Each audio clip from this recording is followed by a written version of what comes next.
Disney is under fire for filming its new live-action version of Mulan in a Chinese city where Muslim minorities are held in prison camps. Mulan tells the legendary story of a young girl who becomes a famous warrior instead of being killed in the first 15 minutes of any sword battle, as she would have been in real life. The Disney filming of Mulan in a city and country that is violating the most basic rights of its citizens is in direct contrast to Disney's threat to boycott the state of Georgia if Georgia passed a law guaranteeing religious freedom. When asked to explain why Disney filmed in a Chinese city that puts religious minorities in camps but refused to film in an American state if it guaranteed religious freedom, Disney spokesman Janice Smug said, quote, "That's a very complicated question." No, I'm kidding. The answer is money. The long green, the almighty dollar, the big simoleon, the smackaroo, the cheddar, the Benjamins, the dough, the bread, the casseroni. You see, if we bend over backwards, or even forwards, for the Chinese tyrants who forcibly sterilize women, torture and murder dissidents and intern minorities, our films will be made available to a massive Chinese audience who can fill our pockets with great jingling piles of sweet, sweet ducats, which we can then use to buy big houses, big cars, private jets, and underage girls. Or this being Hollywood, boys, all of which is much better than having small houses and small cars and having to fly commercial without the 15-year-olds. This makes it very important to us that we bring our family-friendly fare with its terrific values and inspiring storylines to the murderous Chinese, whereas if we boycott the crackers in Georgia, we'll look woke for the journos and it will barely cost us a sou. I hope this clarifies the subtle reasoning behind our decision, unquote. Disney has already announced their delightful new animated feature, Mao, about an adorable talking panda who slaughters 100 million people. Trigger warning, I'm Andrew Klavan, and this is The Andrew Klavan Show. I feel hunky-dunky, life is tickety-boo. Birds are winging, also singing hunky-dunky-doo. Ship-shaped, ipsy-topsy, the world is zippity-zing. It's a wonderful day, hurrah, hooray! It makes me want to sing. Oh, hurrah, hooray! Oh, hooray, hurrah! All right, I never wanted to work again in Hollywood anyway. Welcome to the show. Please go on the Andrew Klavan YouTube site and subscribe. We have over 100,000 subscribers now. We are aiming to get 50 billion people subscribing to the Andrew. So everyone counts. Leave a comment. And if the comment is sufficiently brainless, we will elevate the conversation on the show by reading it on the air. We have one today from Jimmy King. Now, yesterday, I pointed out that only beautiful women watch this show. And Jimmy King responds, the first few minutes of the podcast yesterday changed my life. This is the day I found out I am a beautiful woman. All these years, I assumed I was a bigoted white male of racist descent. However, the all-knowing Klavan has decreed that only beautiful women watch his podcast. Since the most wonderful Klavan is all-knowing and all-seeing, this can only mean that I, too, am a beautiful woman. I enjoyed my time as male, but I look forward to living the rest of my life, however short it may be, as a beautiful woman. May the Klavan look down on me with pride as I, among thousands of others, begin our new lives as women. I'm not sure. I'm not sure Jimmy quite understood what I was saying, but let's not tell him. This may be a good thing for him. Stamps.com is even more important now than ever. You're trying to keep your business afloat. You don't want to go down to the post office, stand online with people coughing and hacking into their masks that don't do anything.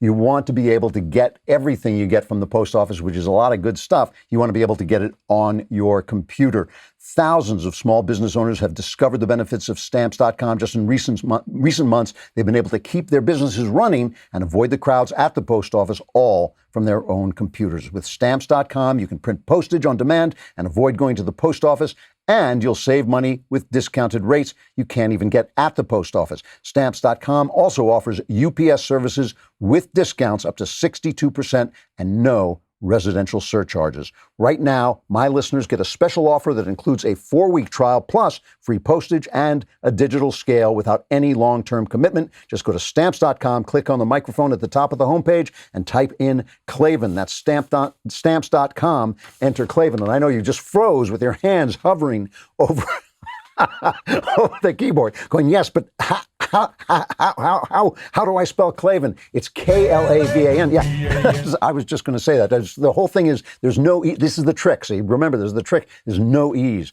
in Klavan. I just make it look easy.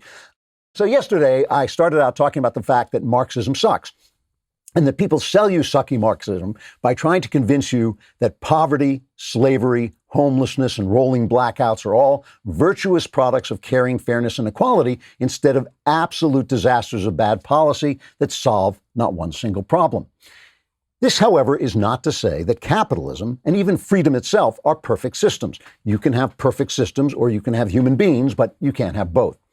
Liberty and capitalism are among the best things in life, but they do lead to inequalities, a measure of chaos, and a sense that all meaning has been subsumed by the almighty dollar.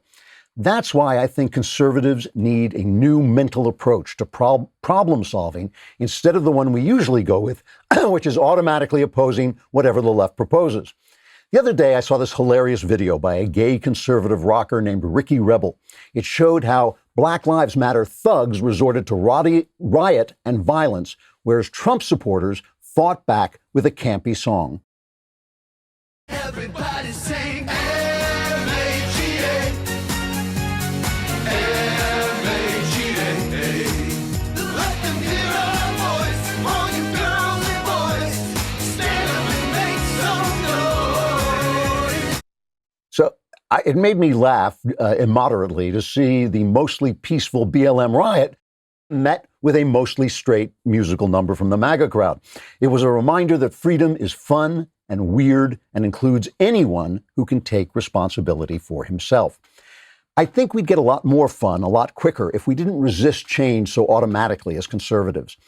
Gays were excluded. Now they're not. Now they can be on our side. The right should have seen this coming and gotten out in front of it. The left identifies problems in order to expand government. That's why they do it. But that doesn't mean the problems they identify don't exist. Some of them do. Free global markets that destroy communities, debt that prevents people from getting married, inequality that puts inordinate burdens on children. These are real issues. And if we don't offer the most free market libertarian solutions we can think of, the left will get there first with their enslaving advance of government. For me, conservatism means progress in keeping with our traditions. It's not an attempt to freeze society forever in an imagined golden past. So let me just remark a little bit more about this incredible story about the Disney Corporation. You know, Helen Raleigh, writing in the Federalist, says not only did they film the new live action Mulan in a place, an area where Muslim minorities are oppressed, not only did they do it there, they thanked the members of the Communist Party in one of those special thanks credits that they have at the end of films. They thanked members of the Communist Party. And according to Helen Raleigh in the Federalist, they actually had the script vetted. They shared the script with Chinese authorities while consulting with local advisors. And because of this, they changed the emphasis of the original animated Mulan, which was about a young girl reaching self-realization by pretending that she could fight with a sword.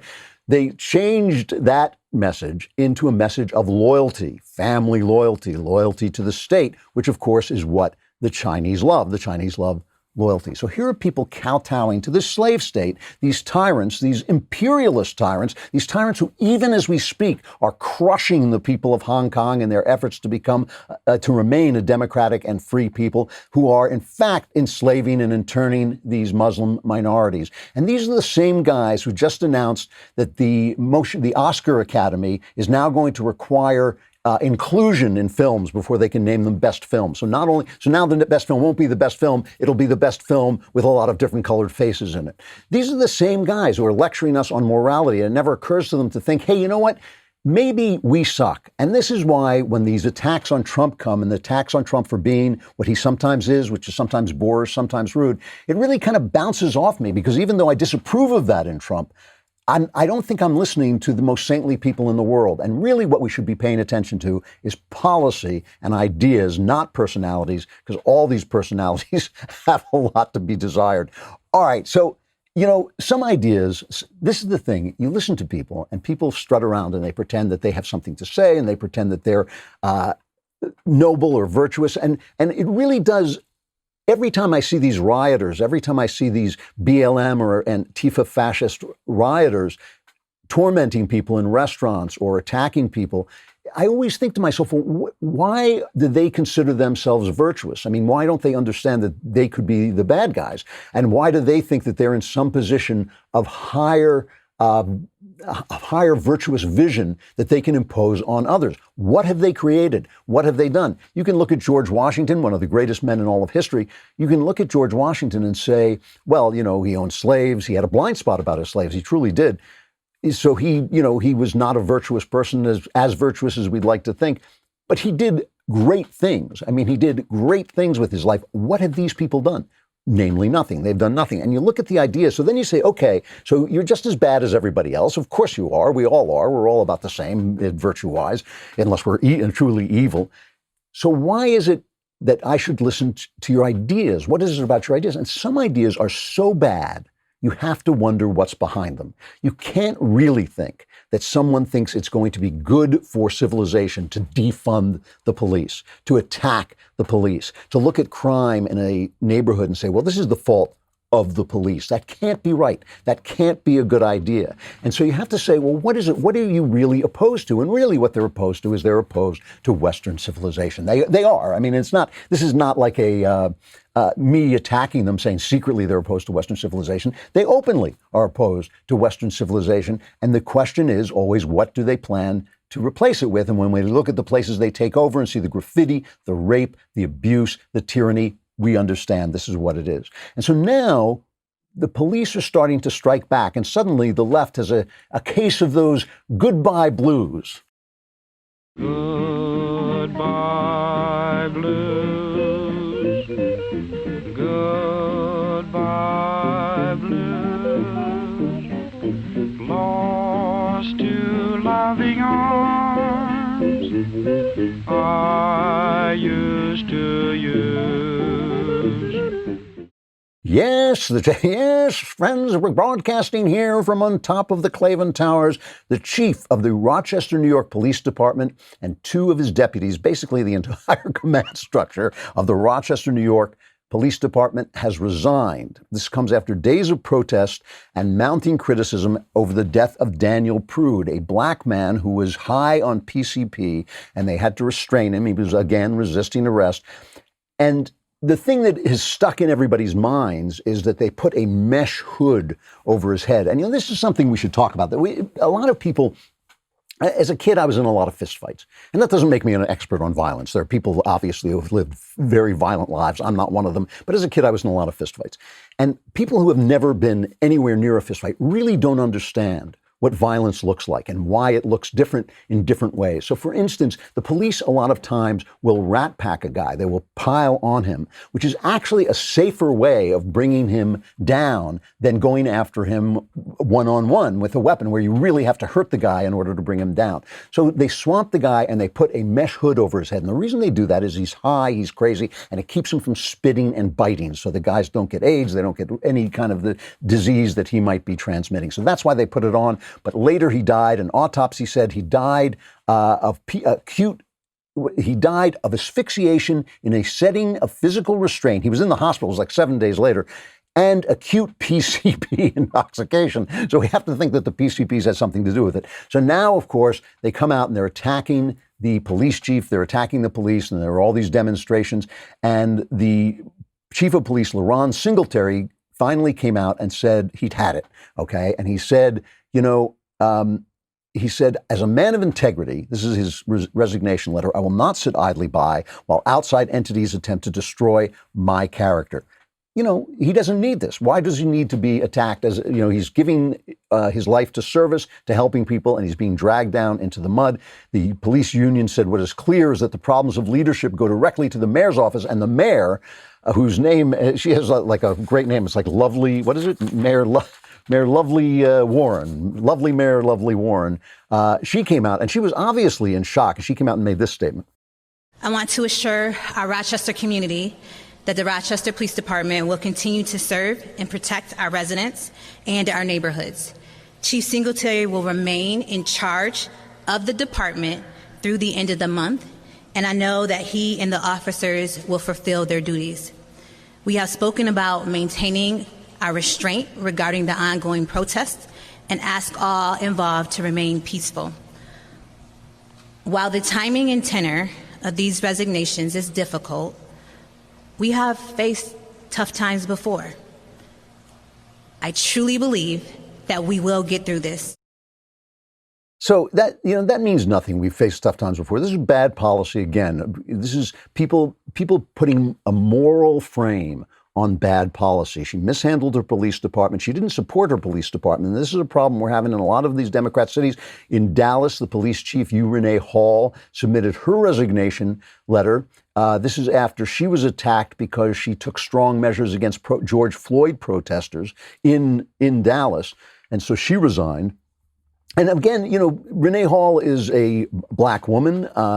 Chief Singletary is a black man. This is like really gutting police departments of people who were very committed to reforming the police. These are not guys, these are not the old police, bring you into the back room and slap you around till they get a confession. That stuff is gone. And it's gone in a lot of these cities. A lot of these cities have modernized. A lot of these cities have made sure that their police department looks like the population of their city. A lot of reform has gone on, but while that reform is going on, tougher police measures were taken in order to bring down crime. And it worked, which made black lives not only better, it kept black people alive. A lot of the victims of crime are black. A lot of the perpetrators of crime are black, and they kept black people alive by increasing the efficiency of their policing, by making sure that policing was not just directed at the worst offenders, but also directed at people who just bring the neighborhood down. They call it broken window policing, who break windows, who have graffiti. And now a lot of these neighborhoods fall apart very quickly once they know that nobody's watching, nobody's patrolling. And so this stuff that they call mass incarceration, mass incarceration is a typical leftist phrase made to make something good sound bad. Like objectifying women, which just means men like women. Men like to look at women, which is a good thing because otherwise none of us would be here, right? So when they say, racial profiling, that's just using good police work to identify criminals before they commit crimes. When they say mass incarceration, that's just good policing, making sure that what they call quality of life crimes are taken care of. Now, all these guys are finding that the top people, these politicians, these Weasley politicians, are pulling their support from guys who are out there on the front lines, risking their life every day. Here's a guy this guy is from Indiana. This is Sheriff Dave Wedding from Indiana, Vanderburgh County. I think that's the largest county in Indiana. It's where Evanstown is. Just saying he was a Democrat, no more. What I've witnessed across the United States is shocking. As a law enforcement leader, I can't imagine 101 days of rioting, and it's condoned by the Democrat leadership. It's unbelievable that they can do that to our law enforcement profession. As a sheriff, I could not imagine putting my deputies on the front lines of these riots night after night with no relief in sight. And if you're a parent of a law enforcement officer that's going out there subjected to these riots, I think they would be appalled as well. So, this is happening around the country. A lot of, listen, being a cop is a tough job, and cops complain a lot. They definitely do. They have a sense of, the thin blue line that we are these guys. They have a sense this is the job, they call it, and they complain a lot because they feel hard done by. But right now, they're hard done by. And Donald Trump is making it a political issue. This is cut 11. Republican cities and towns are doing great. We're doing great. And we don't have crime, and we don't have this violence. Chicago, over the weekend, many people killed, many people shot. They're actually shot and killed. New York, the same thing. New York's gone through the roof. They're up 300% in certain categories. And you say, what's happening? And we want to send them in so badly. This is because, they're saying, oh, well, this is Trump's America. But no, it's really not, because this happened during Reagan's term, too. Cities that had been governed for decades and decades and decades by Democrats were falling apart while Reagan was bringing the country back. And that's the truth of what happened then. And that's the truth of what's happening now. And you can tell it's starting to play in the polls. So you know what? Here is the thing. The internet service providers like Comcast or Verizon, they know every single website you visit, right? Yes, even that one, they know you're there. You're not hiding anything from anybody. And they can sell information to ad companies and tech giants who then use that data to target you. And this drives me crazy. I mean, I've told you before, I've like just said something to my wife and suddenly those ads show up because they're listening over my devices. They are watching. So ExpressVPN, which I now use all the time, creates a secure, encrypted tunnel between your device and the internet. So your online activity can't be seen by anyone. It's just like closing the door if you're doing something private, if you're in the bathroom, if you're in the bedroom and you close the door. It's the same thing as using ExpressVPN on your computer. It's rated #1 by CNET, Wired, The Verge. It works on phones, laptops, even routers. Secure your online activity by visiting expressvpn.com/Klavan today. That's expressvpn.com/Klavan. And you can get an extra 3 months free at expressvpn.com/Klavan. And I know you're thinking, EXPRES, is that how you spell Klavan? No. That's how you spell ExpressVPN. Klavan, on the other hand, is Klavan. There are no E's. So you know that this, Trump is playing this for politics, but it's good politics because he's right. When you play something for politics, you may be cynical about it. Doesn't matter. But if you're right, you're right. And the people do hear that. And you can tell this is telling on people in the polls. This narrative that the polls haven't moved, that the polls aren't moving, is just not so. They are getting closer. This race is much closer. In Florida, they're saying it's neck and neck. They're saying Trump is gaining with Hispanics, which is really, really interesting. They say he's gaining with blacks, but nobody knows by how much. Nobody really knows. These polls, it's really tough to poll people, and we just don't know. Maybe every poll is exactly accurate. Sometimes, a lot of times after the election, the pollsters come out and say, well, we got everything wrong, but we were really right. We got everything wrong, but it was really right. So the last election, they said, well, we got the numbers right, but they were at different places and we missed by a few thousand. And, and then Trump was the biggest comeback ever, the biggest turnaround and surprise ever. And the polls were like, well, basically we got it right, except for getting it wrong. Except for the getting it wrong. It was like a mostly right polls. So it's very hard to tell where we are right now, but the polls are in motion. And you can tell by the fact that suddenly, remember the Democrat convention, crickets when it came to talking about this crime and these riots and all this stuff, just absolutely nothing. Now suddenly it's a problem. Now suddenly they're treading water and turning around. And Biden made my favorite comment of all when he was asked about defunding the police. This is Joe Biden, cut 9. If you watch the ads, I'm sure you've seen them, although a lot of Pennsylvanians are seeing them because there's a lot of ads out there right now. They would say that you want to defund the police, and it seems to be trying to frighten some folks. Can you set the record straight on that? I not only don't want to defund the police, I'm the one calling for $300 million more for local police, for community policing. I also think we should add social workers and psychologists to help police on 911 calls. The only person calling to defund the police is Donald Trump. Look at his budget. He calls for cutting police funding for state and local help by $400 million. Once again, he's pathological. Yeah, it's Donald Trump who it's Donald Trump who doesn't support the police. That's it. Donald. Yeah. Was that guy who used to lie on SNL who's just like, yeah, that's it. It's Donald Trump who doesn't want to. Even Al Sharpton Jr., the worst person in the country. Well, he's not the worst person in the country. That's unkind. That's unkind. He's like the second or third worst person in the country. Even Al Sharpton Jr. suddenly has got the word from on high. This is cut 10. We need to reimagining how we do policing.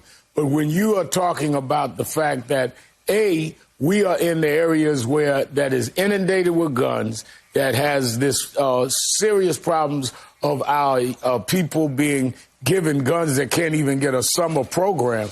To take all policing off is something that I think a latte liberal may go for as they sit around the Hamptons discussing this as some academic problem. But people living on the ground need proper policing. You know what's crazy about this, too? Everybody's saying, yeah, but we do need police reform. And I'm always happy to reform the police. But, police are a power center. All power centers should be watched very closely. Police have guns. They have badges. They can come and say, come with me, and you have to go with them, So the police have to be watched. Not that they're not great people, most of them, but that's not the point. Any system that has power corrupts, and you got to watch them. But police over the last 3 decades have been a major success story, a major success story. The problem in black neighborhoods has nothing to do with the police. Remember, when you get to the police, by the time you get to the police, every social system has failed, including the individual, right? By the time you're dealing with a cop, by the time you're fighting with a cop on the street and resisting arrest on the street, every social level has failed, including you. Okay, if there was supposed to be some safety net, it's failed. If there was supposed to be something that was going to keep you off drugs and give you hope and make sure you got married and had a good, reasonable life that was not going to lead you to this moment, all of that has failed. If there was something in you that was supposed to keep you on the beaten path, that was supposed to keep you on the straight and narrow, that's failed. The cop is just trying to keep you from hurting other people. That's the only thing he's doing. He's not a sociologist. He's not a psychologist. If you call a sociologist when you have a rape going on, you are just going to get raped and then have somebody come up and do nothing. So you need cops. Cops are the long arm of the law. Just like being a parent. I do not believe in hitting kids, but ultimately your power as a parent is physical. Ultimately, you have to be the wall that keeps the kid from running into the street, even if it means grabbing him by the collar and pulling him out of the street. And even if it does mean an occasional swat to make sure he gets the message, that's the ultimate power that people have, is physical. That's who the cops are. And it basically piling everything onto them, all of the burdens of society onto them, is never going to work. But they do that because everyone else has failed all the way down the line, and nobody wants to say, oh, this is my fault. No mayor wants to say, oh, it's my fault. My policies suck. It's always the cops, because the cop is the guy who gets caught in that moment when everything has gone wrong. So this may be hard to imagine, but let's just say you found yourself in some extraordinary circumstances where you were locked in your house, couldn't get out, couldn't go to the store, couldn't get the food you might need, like the situation you've been in for the last, 6 months, is it now? I can't remember.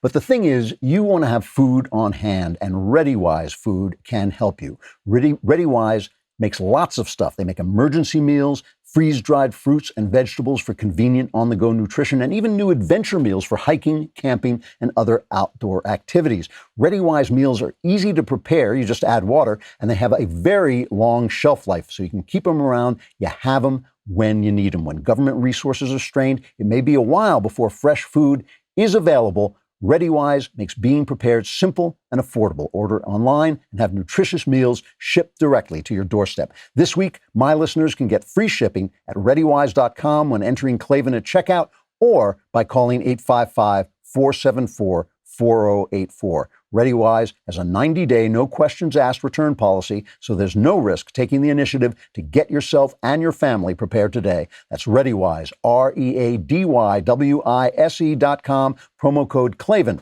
to get free shipping. And I know you're wondering, well, ReadyWise, I can spell that, but how do I spell Klavan? It's Klavan, no E's. You know, this is why I love that Barack Obama and Kamala Harris did a little promotional video. And here is what Obama had to say about Joe Biden. Tell me about Joe and your relationship with Joe, and what do I need to know? Like, what's the thing about the ice cream? He loves ice cream. Tell me about that. Well, listen, ice cream is big. Pasta with red sauce, he can go deep on that. He really does like those aviator glasses. He knows he looks good in them. But look, the main thing to know about Joe is that Joe has never lost his sense of why we do this. And we do it because of, for him, memories of his family back in Scranton, and then the people at Delaware that he represented, the folks on the Amtrak train he met each and every day. So he likes pasta, ice cream, aviator glasses, and he cares. So he's a good person. The thing is, he's not. He's a liar. He's always been a liar. He's a cynical, empty guy, and now he's senile. but he likes ice cream. I'm sure he does like ice cream. Who doesn't like ice cream? This is the thing they're always selling us. They're selling us their virtue. They're telling us that they are better people. They have the ability. Don't worry. Give them the power. They have the ability to do what needs to be done for your betterment. And look at that Donald Trump. Look how mean he is. He's mean. He says things. He says nasty things. He's rude. He's boorish. They're right about that. He sometimes is rude. He sometimes is boorish, but they are exactly what he is. They're just disguise it more. The whole thing about Donald Trump is he is no worse than any politician I've ever seen in terms of his personality. He just doesn't disguise it. Why? Because if he weren't that crazy, if he weren't that open, if he weren't that strange, he would not be fighting the fight he's fighting.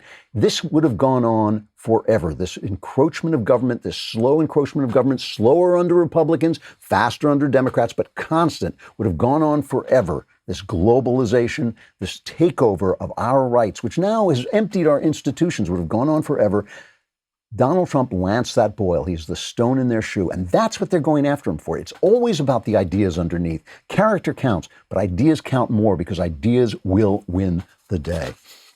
If I could turn this camera around without breaking every single thing, which I can't, you would see that this little attic of mine is filled with Eros. It has one Eero here. I got one downstairs. I got one in the back room, and I got one out in my little shed where I do my writing.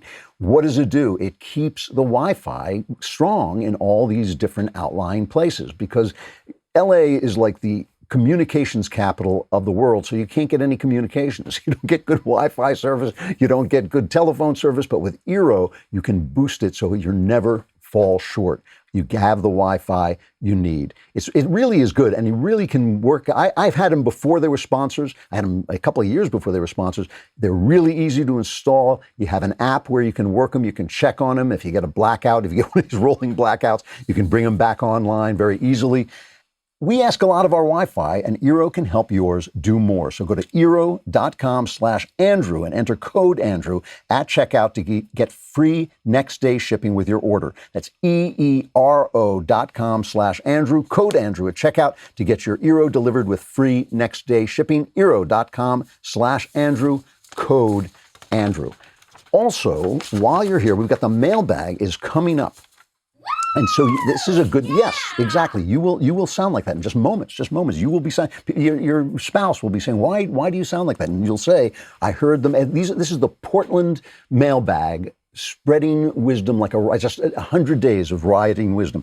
But while you're subscribing, if you want to subscribe, now you can be an insider member, and you can watch our shows live, not just on Apple Podcasts, Spotify, or another podcast app, not just on YouTube, not just on Facebook, not just on dailywire.com, but you can actually watch the Daily Wire on Apple TV and Roku. So you can watch right on your TV. You have to be an insider member to watch live. So head over to dailywire.com/Klavan. Use code WATCH to get 15% off your membership purchase plus a Leftist Tears tumbler. Again, that's dailywire.com/Klavan to get 15% off with code WATCH, and download the Daily Wire on your Apple TV and Roku today.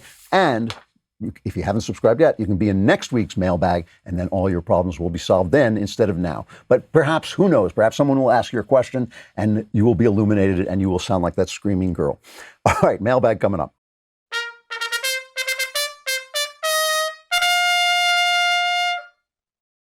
All right, mailbag.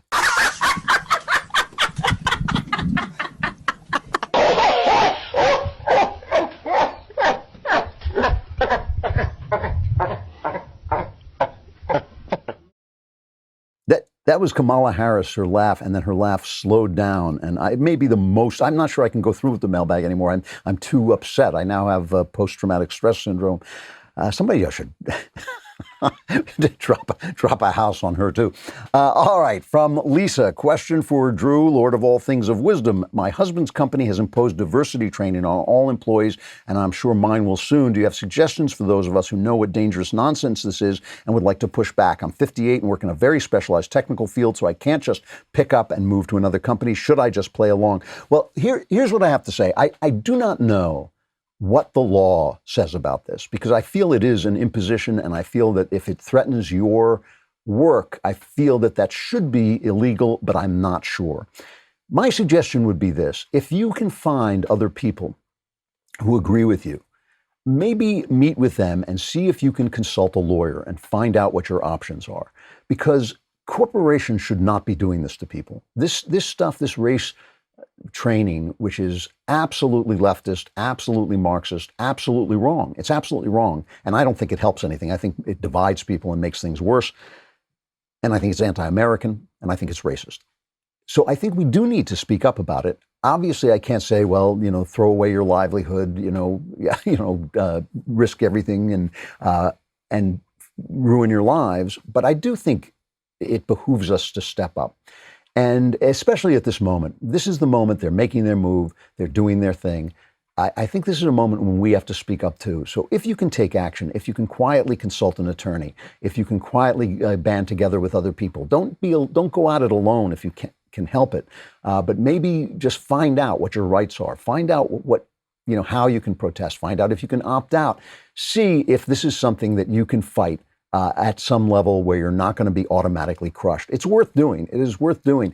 Everybody is asking me the same question. How can I speak up without consequences? The answer is you can't. You can't speak up without consequences. If you love this country, now is the time when you have to speak up. We're all facing consequences, every one of us, including me.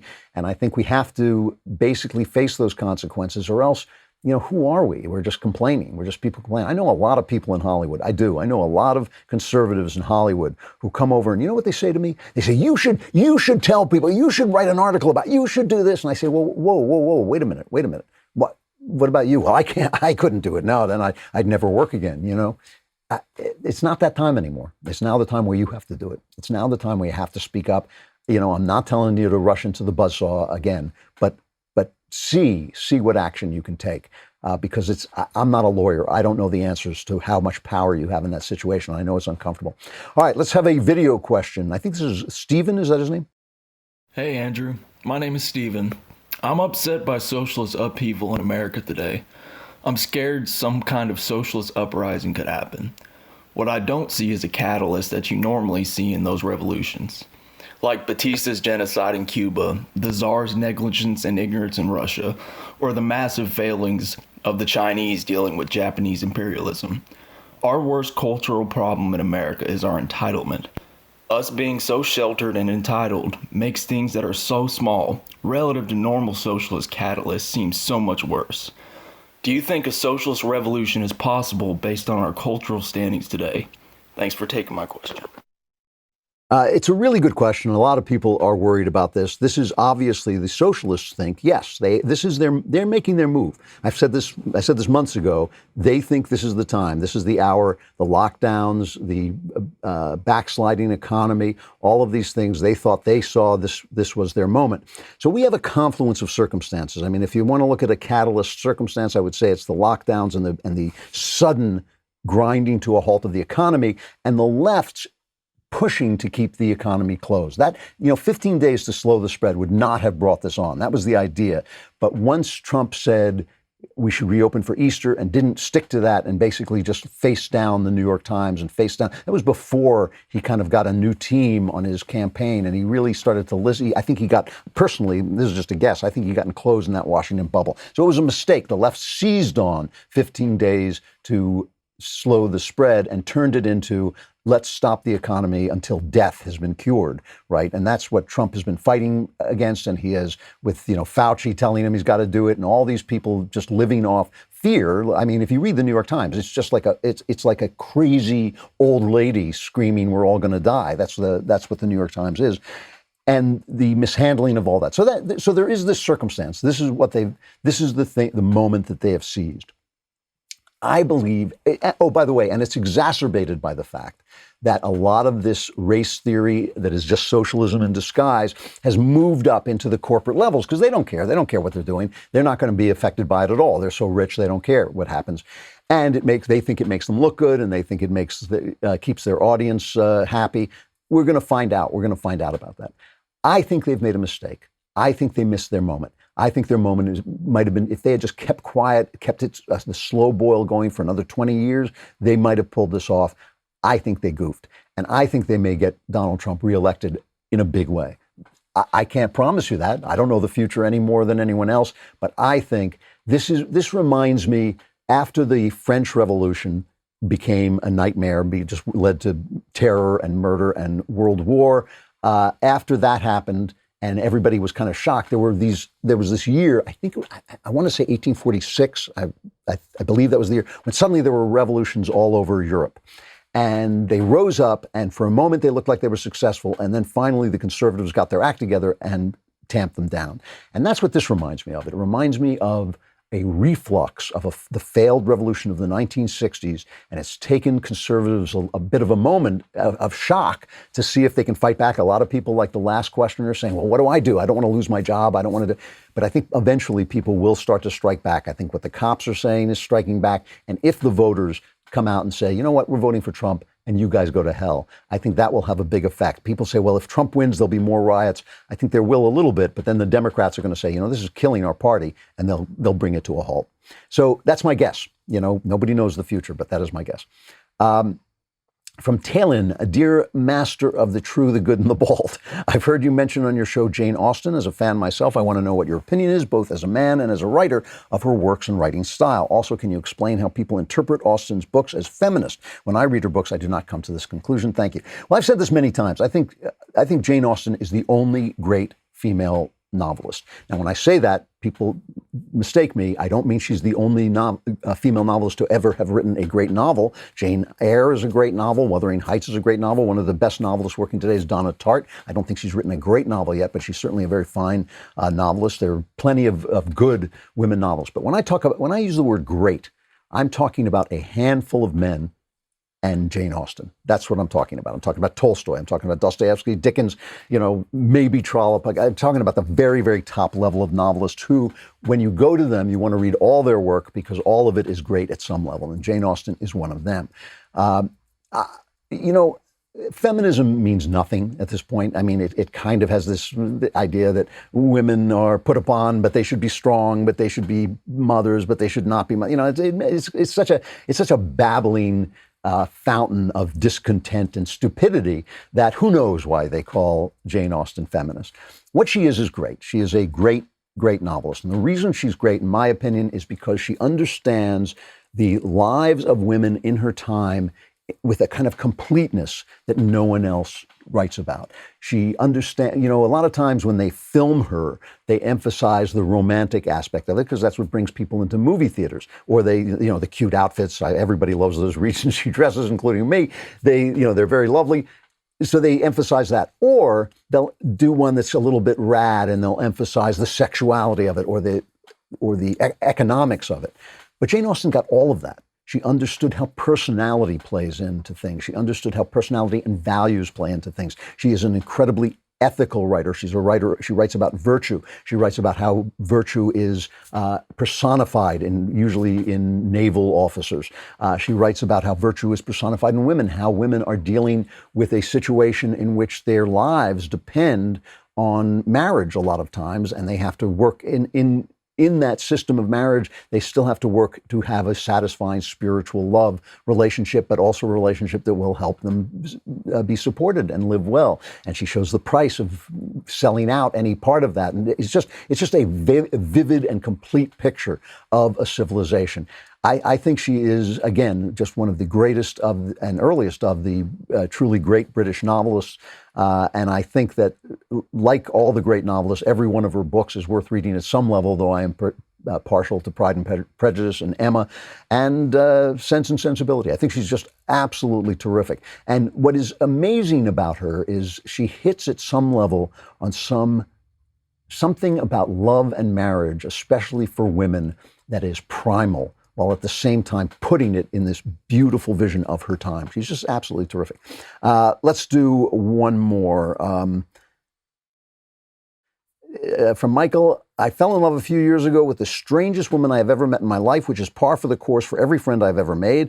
Things were always rocky in our friendship, but my love for her has never diminished over the years. I hope she will one day return to me. She's going through a radical phase where she supports BLM and many other leftist shenanigans. She spends so much time on Twitter and made the majority of her friends on there. I know deep down she's a good girl and one of the sweetest people I've ever met, but she's dealing with mental health issues and she's making a terrible mistake supporting BLM. I vowed to let her come to me because she's made it clear she doesn't want to hear from me right now, and it's breaking my heart to see her go down this road, and I have no mutual friends I can reach out to help her. She's determined to stay in the bubble. I'm I'm coping by focusing on myself and being the best person I can be. Do you have any wisdom to share if the time arises that we reconnect? What should I say to her about BLM? You know, I actually think you're asking the wrong question here. Why is it par for the course of every friend that you have ever made that they are strange and have mental issues? I mean, I don't understand that. Why are you chasing after a woman who has mental issues and doesn't share your values and is going off on a political tangent that you don't like or understand? I don't get that. And I think if that happens to you all the time, it's you. It has to do with you. And I think while you're focusing on being the best person you should be, I think you should begin to explore this. Why is it that you're attracted to fractious people who cannot give you the satisfaction that you need in your life and the deep, rich relationship that two people who are sane can have? And so that's what I think you should. I think you should not be thinking about this girl. I think you should be thinking about yourself. If this is par for the course of every friend I have ever made, that's your line. I think that that's what you should be focused on. And maybe you should look at your past and your life, get therapy, maybe explore why you're attracted to people who are not going to be permanent relationships, who are not going to give you the family and the love and the long-term stability that you obviously need in your life. I got to stop there. I'm just out of time, but I'll be back again tomorrow with The Andrew Klavan Show. I am Andrew Klavan.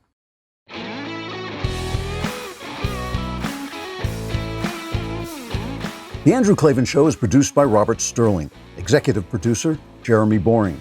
Our technical director is Austin Stevens. Supervising producer, Mathis Glover. Assistant director, Pavel Wadowski. Edited by Adam Sayevitz and Danny D'Amico. Audio mixed by Robin Fenderson. Hair and makeup, or head and makeup, is by Nika Geneva. Animations are by Cynthia Angulo. Production assistants, McKenna Waters and Ryan Love. The Andrew Klavan Show is a Daily Wire production. Copyright Daily Wire 2020.